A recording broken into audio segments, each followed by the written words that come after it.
গত শুক্রবার থেকে ইন্টারনেটে ট্রেন্ডিংয়ে একটি নাম ওপরের দিকে, বৈভব সূর্যবংশী। যারা নিয়মিত ক্রিকেট অনুসরণ করেন তাদের কাছে নামটা পরিচিত। তা সূর্যবংশী কি এমন করেছেন যে তাকে নিয়ে ফের আলোচনা শুরু হয়েছে?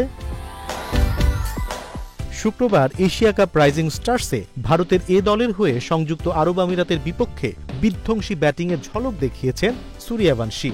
দোহায় ব্যাট হাতে রীতিমতো তাণ্ডব চালিয়ে মাত্র ৩২ বলে সেঞ্চুরি আদায় করেছেন ১৪ বছর বয়সী এ বাঁহাতি ব্যাটসম্যান। এর ১০ বল পর যখন আউট হলেন তখন সূর্যবংশীর নামের পাশে ৪২ বলে ১১-৪, ১৫ ছক্কায় ১৪৪ রান, স্ট্রাইক রেট চোখ কপালে তোলার মতো ৩৪২.৮৫। সূর্যবংশী যে এই প্রথম আলোচনায় এলেন ব্যাপারটা এমন নয়। গত আইপিএলের নিলামে তো সূর্যবংশীকে নিয়ে রীতিমতো যুদ্ধ শুরু হয়েছিল। সে সময় সূর্যবংশীর বয়স ছিল ১৩ এর ঘরে। ওই বয়সেই কিনা সূর্যবংশীর জন্য কোটি রুপির ওপর খরচ করার সাহস দেখিয়েছিল রাজস্থান রয়্যালস। রাজস্থান যে সঠিক পাত্রেই কোটি রুপি খরচ করেছিল সেটা সূর্যবংশী বুঝিয়েছিলেন মাঠের পারফরমেন্সে। ক্রিকেট বিশ্বের সবচেয়ে জনপ্রিয় ফ্র্যাঞ্চাইজি লিগে নিজের অভিষেক ম্যাচের প্রথম বলেই ছক্কা মেরেছিলেন শার্দুল ঠাকুরকে। ওই ম্যাচে ২০ বলে ৩৪ রান করে আউট হন সূর্যবংশী। আইপিএল ক্যারিয়ারে নিজের তৃতীয় ম্যাচেই ক্রিকেট বিশ্বের শোরগোল পাকিয়ে দেন তিনি। মাত্র ৩৫ বলে সেঞ্চুরি হাঁকান সূর্যবংশী। তখন তার বয়স সবে ১৪ বছর ৩২ দিন। আইপিএল ইতিহাসে সবচেয়ে কম বয়সে সেঞ্চুরি রেকর্ড গড়ে ক্রিকেট বিশ্বে আলোড়ন তোলা সূর্যবংশী আরেকবার আলোচনার জন্ম দিলেন বিধ্বংসী ব্যাটিংয়ে। শুধু তাই নয়, মাত্র ১৩ বছর বয়সে অস্ট্রেলিয়ার বিপক্ষে যুব টেস্টে ৫৮ বলে সেঞ্চুরি আছে সূর্যবংশীর। ক্রিকেটের এই বিস্ময় বালককে নিয়ে দুনিয়া জুড়ে ক্রিকেট প্রেমীদের আগ্রহের কমতি নেই। এক নজরে দেখে নেওয়া যাক সূর্যবংশীর উত্থান। ভারতের বিহার রাজ্যের জেলা সমস্তিপুরে জন্ম নেয়া সূর্যবংশী খুব ছোট বয়সেই প্রতিভার জানান দিয়েছিলেন। তার বাবা সঞ্জীব সূর্যবংশীও ক্লাব পর্যায়ের ক্রিকেটার ছিলেন, কিন্তু নিজেকে খুব বেশি দূর নিয়ে যেতে পারেননি। নিজে ক্রিকেটার হওয়ার সুবাদে ছেলের সম্ভাবনার ঝলকটা দ্রুতই বুঝতে পেরেছিলেন। বাড়ির পেছনের ছোট একটি জায়গা পরিষ্কার করে সন্তানের খেলার জায়গা করে দেন। সূর্যবংশীর বয়স তখন সবে ৫ বছর।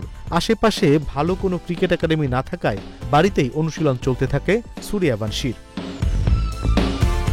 উন্নত প্রশিক্ষণের জন্য ৮ বছর বয়সে সূর্যবংশীকে নিজের গ্রাম থেকে প্রায় ১০০ কিলোমিটার দূরের পাটনা শহরে নিয়ে যাওয়ার সিদ্ধান্ত নেন সঞ্জীব।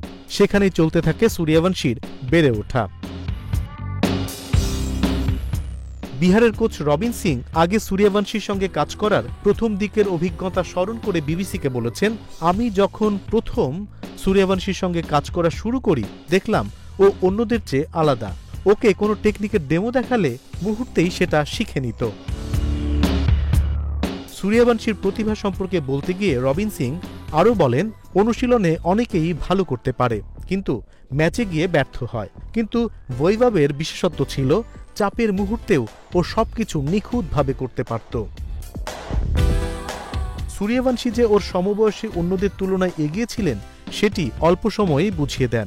সে কারণেই খুব অল্প সময়েই নিজের চেয়ে সিনিয়রদের দলে প্রমোশন হয় সূর্যবংশীর।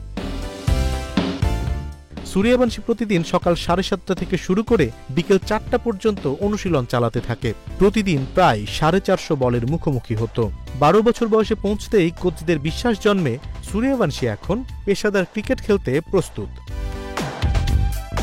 মাত্র ১২ বছর বয়সে বিহার অনূর্ধ্ব ১৯ দলের হয়ে অভিষেক হয় সূর্যবংশীর। ভিনু মানকর ট্রফিতে মাত্র ৫ ম্যাচে ৪০০ এর বেশি রান করেন। ২০২৪ সালের জানুয়ারিতে রঞ্জি ট্রফির ম্যাচ দিয়ে প্রথম শ্রেণীর ক্রিকেটে পথচলা শুরু। বিহারের অনূর্ধ্ব ১৯ দলের হয়ে ধারাবাহিক পারফরমেন্সে আলো ছড়িয়ে ডাক পান ভারতের অনূর্ধ্ব ১৯ দলে। সেখানেও নিজের জাত চিনিয়েছেন। মাত্র ১৩